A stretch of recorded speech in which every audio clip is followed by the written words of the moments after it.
Did you know that some of the things you do every day might be hurting your dog's feelings more than you think? Yes, your dog has feelings too. Research shows that dogs have emotions similar to a 2-year-old child. This means they can feel happiness, sadness, and even get their feelings hurt. In this video, we'll talk about 10 common things you might be doing without realizing they could make your dog feel upset. From the way you speak to the little habits you have, these actions might be affecting your furry friend more than you know. So keep watching to find out if you're making mistake number 7 without even noticing. Before we move on, I'd like to ask you a small favor. If you appreciate our furry friend videos, please take a second to like and subscribe to our channel. It really makes a huge difference, and I'd love you to be part of our community. If you would, please click the subscribe button. Perfect. Thank you so much. Now, back to the video. Number 1. Inconsistency. Dogs love routines. They feel safe and happy when things are predictable. When their daily life is inconsistent, it can make them confused and anxious. You, as their pack leader, have the job to give them stability and guidance. Keeping a regular schedule for feeding, walks, and playtime helps them feel secure. When they know what to expect, they live happier, stress-free lives. Number 2. Rubbing their nose. You might have seen this before. A dog has an accident indoors, and their owner rubs their nose in it as punishment. This doesn't work and can actually harm your relationship with your dog. Please don't do this. Think about it. If you made a mistake and someone shoved your face into it, you'd feel humiliated, right? Dogs feel the same way. They don't understand why they're being punished, which can make them scared and lose trust in you. Instead, use positive reinforcement. If you catch them in the act, a firm no is enough. If you find the accident later, just clean it up calmly. Always handle accidents with patience, not punishment. Very important. Number 3. Petting their head. We often think patting a dog's head is a loving gesture, but many dogs actually find it uncomfortable or even annoying. Imagine if someone kept patting your head.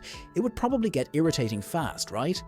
Dogs have sensitive heads, and a sudden pat can startle them, especially if they don't know you and aren't expecting it. Also, reaching over a dog's head can sometimes feel threatening to them, especially if they're already nervous or shy. Instead of going for the head, try petting areas where dogs usually enjoy being touched, like their chest, shoulders, or the base of their tail. Gentle strokes along their back are often a safe bet too. Always pay attention to your dog's body language. If they lean into your hand, lick you, or wag their tail, it means they're happy with the attention. But if they stiffen up, turn their head away, have their ears pinned back, or show other signs of discomfort, it's best to stop and respect their space. Number 4. Shouting at them. Imagine someone constantly yelling at you.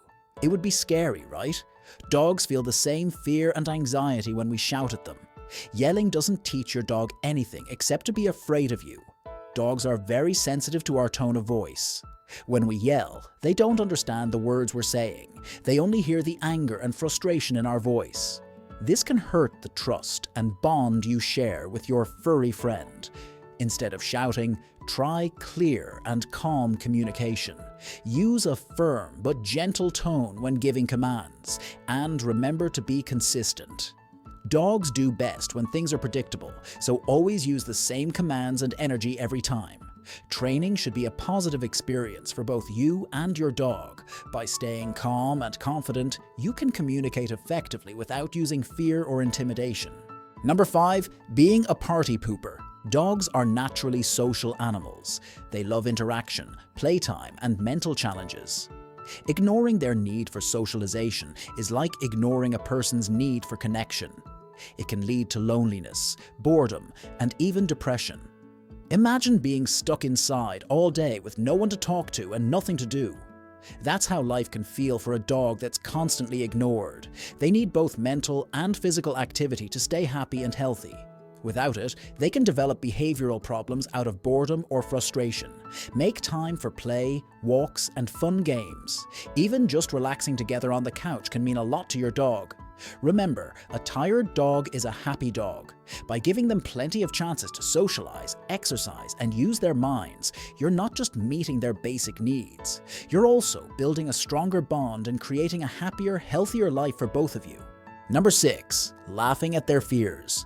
Imagine being scared of something, and instead of getting comfort, Someone laughs at you. That's how your dog feels when you laugh at their fears. Instead of feeling understood, they feel mocked and alone. Fear is a natural emotion, even for dogs.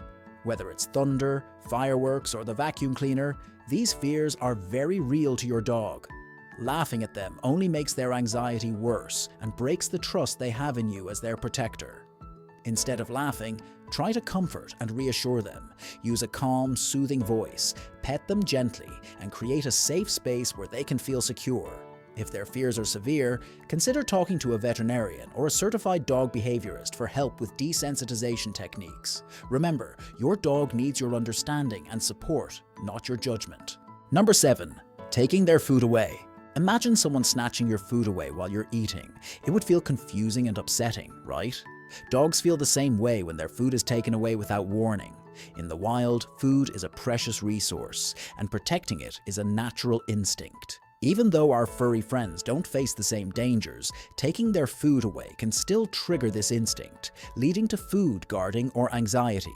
Instead of creating a negative experience around meal times, focus on positive reinforcement. Teach your dog the leave it command and reward them when they listen. This helps prevent food aggression, sets clear boundaries, and strengthens your role as their leader. By respecting their space and making them feel secure, you can build a healthy relationship with food and avoid potential behavior problems. Remember, mealtimes should be a positive and stress-free experience for your dog. We feed our dogs at pretty much the same time every day, and they know when that time is and start pacing and nudging me to say, "It's time, feed me." Number 8. Pushing them away. Imagine reaching out for affection and someone physically pushes you away. It would feel hurtful, right? Dogs feel the same emotional pain when we push them away. Sometimes we might push our dogs away out of frustration or to create space, but they see it as rejection. Dogs love physical contact, and pushing them away can hurt their confidence and make them feel insecure. Instead of using physical force, try redirection and positive reinforcement. If your dog is being too demanding for attention, redirect their energy to a toy or a chew bone. If they need to learn about personal space, use verbal cues like off or back and reward them when they listen. Remember, physical punishment should never be an option. By using positive reinforcement and clear communication, you can teach your dog good behavior without causing them emotional distress. Number 9. Ignoring paw scratching. When your dog paws at you, they're trying to tell you something. It could mean they're hungry, want to play, need to go outside, or just want some attention. Ignoring these signals is like ignoring a friend's call. It can make them feel unheard and unimportant. Dogs mostly communicate through body language. While barking is obvious, subtle cues like pawing, nudging, or even just making eye contact are their way of getting your attention. If you keep ignoring these signals, it can lead to frustration, anxiety, and even behavior problems. Pay attention to your dog's body language. If they paw at you, take a moment to figure out what they need. Are they hungry? Do they need to go outside? Or do they just want some love? Responding to their needs, even with a quick pat or a short play session, shows them that you're listening and that you care. Number 10. Using the crate as punishment. A crate, if you use one, should be your dog's safe space. A place where they feel comfort and security, not a tool for punishment. Imagine being sent to your room every time you did something wrong. Over time, your bedroom would start to feel like a place of dread instead of rest. Dogs are naturally den animals, and when introduced properly, a crate can give them a sense of safety and comfort. But when we use the crate as punishment, it creates a negative association. Instead of feeling secure, your dog may start to see the crate as a source of fear and anxiety. Instead of using the crate for punishment, focus on positive reinforcement. Make the crate a happy place by associating it with treats, toys, and praise. Never force your dog into the crate. Instead, encourage them to go in willingly by tossing treats inside or making it cozy and inviting. Remember, the crate should be a place where your dog feels safe and relaxed, not trapped or scared. By creating a positive connection with the crate, you can turn it into a helpful tool for house training, travel, or even just giving your dog a quiet spot to unwind. Thanks for watching. If you found our video helpful, don't forget to like, share, and subscribe for more tips on keeping your dog happy and healthy. Remember, a happy dog starts with a loving and well-informed owner. Ciao for now.